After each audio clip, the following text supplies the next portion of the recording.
Sungmai chang October tarik git athuk pi pathin happy na chang tel rom te bung na chang git himale pathin chun e happy na chu alat saka migilo ihilai u Krista chu isik un athita he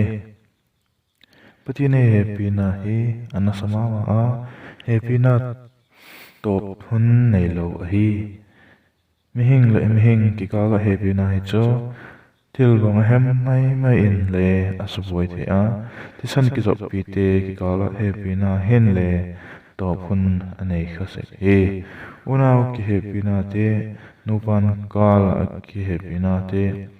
cha te le nu le pa ki kala ki happy na te hi athuk mama a pathian happy na to bang te hin kham ai pui etit lo na le fel lo na te inki lo na te hi ngai dam sek ma leo hin ngai dam thei ti inei a I thei ta lo ting chun mel ma gol in ikian mai sek wa hi naw pong enu pan a ki khen a pathian e pa le cha a ki koi chum o unaw ki happy na unaw ki hepa talo aum hiel seka ki ngai dam thei talo aum sek wa hi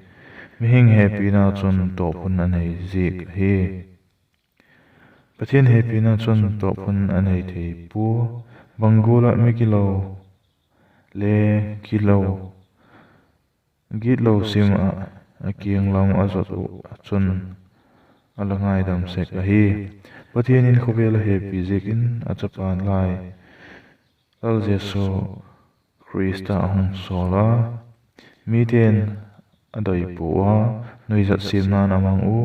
zo in a hek u